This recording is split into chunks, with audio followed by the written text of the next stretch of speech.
여러분 안녕하십니까? 오늘 또 참으로 좋은 날입니다. 하나님 영광이 충만하시기 바랍니다. 저는 오늘 요한복음 14장 16절로 18절의 말씀을 가지고 보혜사 성령과 우리와의 관계라는 제목으로 은혜를 나누고자 합니다. 예수님의 제자들은 그들의 전 삶을 내어 맡기고 3년여 동안 예수님을 쫓았습니다. 그로 인해 그들은 가까운 일가 친척들로부터 시작하여 친구들 또한 자기 동족에게서 무수한 핍박과 조소를 받았으며 심지어 생명의 위협까지 받았습니다. 그러함에도 불구하고 그들은 단호히 예수님을 쫓았습니다.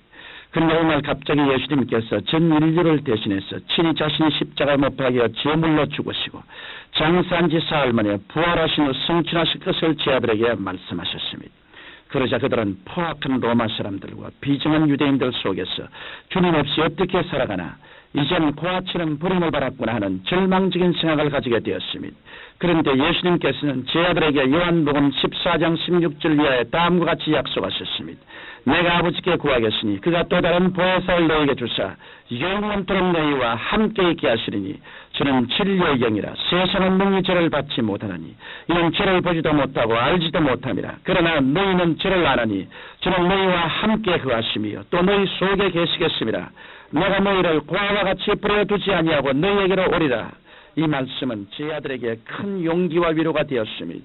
예수님께서 성천하신 후 오순절 날에 이르러 제자들이 한 곳에 모여 기도하던 중 갑자기 하늘로부터 급하고 강한 바람 같은 소리가 나며 불의 시같이 갈라지는 것이 각 사람 위에 임하여 있더니 그들이 다 성령의 충만함을 받고 성령이 말하게 하심을 쫓아 다른 방언으로 말하기를 시작했고 그들은 살아계신 예수님의 역사심을 강력히 체험하게 되었습니다. 그래서 그들은 예수님께서 약속하신 성령님의 도움을 받아 그 누구도 두려워하지 않고 밖으로 뛰쳐나가 복음을 전가하며 예수님께서 하신 일들을 행하였던 것입니다. 그 당시 역사했던 성령님은 지금 이 시간에도 우리 가운데 동일하게 와 계십니다. 그러면 오늘날 성령님과 우리는 어떠한 관계가 있을까요? 첫째로 우리는 성령님과 함께 인격적인 만남의 관계를 가져야 합니다. 성경 요한복음 14장 17절에 세상은 능히 저를 받지 못하나니 이는 저를 보지도 못하고 알지도 못함이라. 그러나 너희는 저를 아나니라고 말씀하고 있습니다. 세상 사람들은 성령을 보지도 못하고 알지도 못하지만 성도들은 성령님을 안다고 하셨습니다. 성도인 우리가 어떻게 성령을 알겠습니까? 성령께서는 바람같이 역사하시기 때문에 우리가 바람을 만지거나 보지 못하듯 성령님을 만지거나 볼 수는 없지만 우리는 기도와 찬송을 통해 말씀과 전도를 통해 성령께서 역사하심을 분명히 아는 것입니다. 그런데 오늘날 많은 성도들이 성령님의 역사하심을 체험하지 못하는 것은 하나님의 영이시요 예수님의 영이시요 보혜사이신 성령님을 모른 척하기 때문입니다. 성령께서는 인격자이십니다.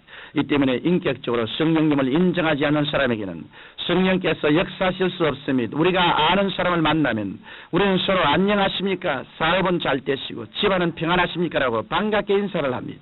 만약 우리가 아는 사람을 만났는데도 그 사람이 그냥 모른 척하고 지나쳐버리면 우리는 모욕감을 느낄 것입니다. 성령께서도 마찬가지입니다.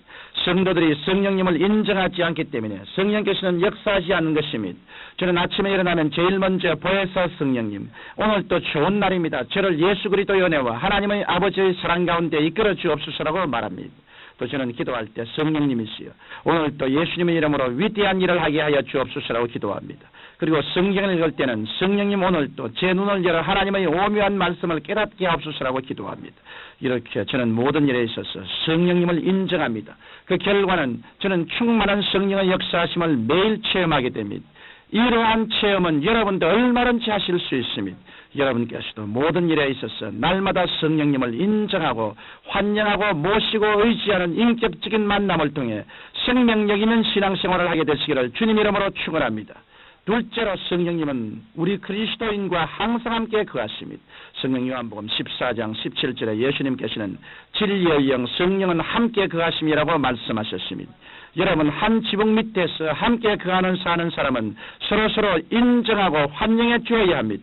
성령께서는 하나님이십니다. 이러므로 우리는 언제나 성령님 우리와 함께 거하시니 감사합니다. 우리에게 역사하시니 감사합니다.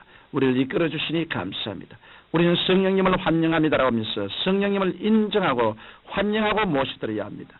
또한 우리는 성령님의 뜻을 거역하지 말고 순복해야 합니다. 우리가 성령님의 뜻을 거역하면 성령님을 슬프게 해드리는 것이 되고 결코 성령님의 역사를 체험할 수 없습니다. 그리고 우리는 내 중심으로 살지 말고 성령님 인도로 살아야 합니다. 우리가 내 중심대로 살면 성령께서 우리의 곁을 떠나시고 마는 것입니다. 이 때문에 저는 늘 성령님 저와 함께 말씀 증거하러 가시죠. 성령님 제게 기름을 부으셔서 말씀 증거를 잘하게 하여 주시니 감사합니다. 성령님 저를 인도하여 주셔서 하나님의 영광이 나타나게 하옵소서라고 말합니다.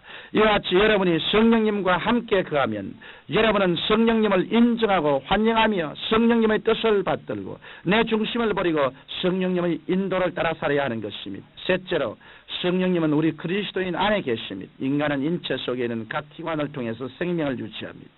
만일 이 기관이 제거되면 인간은 생명을 유지할 수 없습니다. 이와 같이 성령께서는 우리의 생명의 원천이 됐습니다. 이 때문에 성령님을 소멸한 그리스도인은 영적인 생명의 원동력을 상실할 수밖에 없습니다. 성령께서는 우리 속에 계시면서 우리에게 죄악이 관영한 이 세상에 나가 이롭고 거룩하게 살 수 있는 힘을 주시고 미움과 싸움이 많은 이 세상에서 평화를 가지고 살 수 있는 힘을 주십니다. 기쁨을 잃어버린 사람은 이 세상을 살아갈 수 없습니다. 우리가 기쁨을 가지고 있으면서 기도를 해도 전도를 해도 어려운 일을 해도 피곤을 느끼지 않고 적극적으로 할 수 있습니다. 이러므로 여러분은 여러분 속에 계신 성령님께 의와 평강과 희락을 언제나 구하십시오. 성령께 의와 평강과 희락을 얻는 사람은 그 어떠한 고난에 처한다 할지라도 절망하지 않고 그 고난을 이겨내며 보람 있는 삶을 살 수 있습니다. 나아가서 성령께서는 우리에게 9가지 연사를 주시고 우리 생활에 9가지 열매가 맺히게 해주시는 것입니다. 그래서 성령께서는 우리로 하여금 지식의 말씀과 지혜의 말씀과 영분별의 연사, 방언과 방언 통역의 연사와 예언의 연사, 믿음과 병고침과 능력해감의 연사를 통해 권능 있는 신앙생활을 하게 하시고 사랑과 희락과 화평과 오래 참음과 자비와 양선과 충성과 온유와 절제의 열매를 우리 생활 가운데 맺도록 도와주시는 것입니다.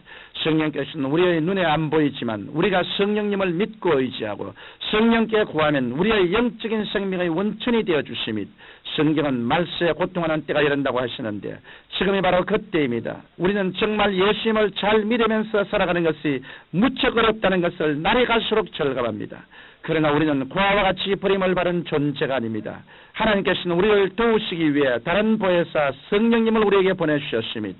지금도 성령께서는 우리와 함께 거하십니다. 이러므로 여러분은 늘 성령님을 인정하고 환영하며 성령께 순복하는 삶을 살게 되시기를 예수님 이름으로 축원합니다. 거룩하신 아버지 하나님, 성령님을 우리에게 보내시사 우리를 감동시키시고 채우시사 능력을 주시고 하나님 아버지의 사랑과 예수 그리스도의 은혜로 인도하여 주심을 감사합니다.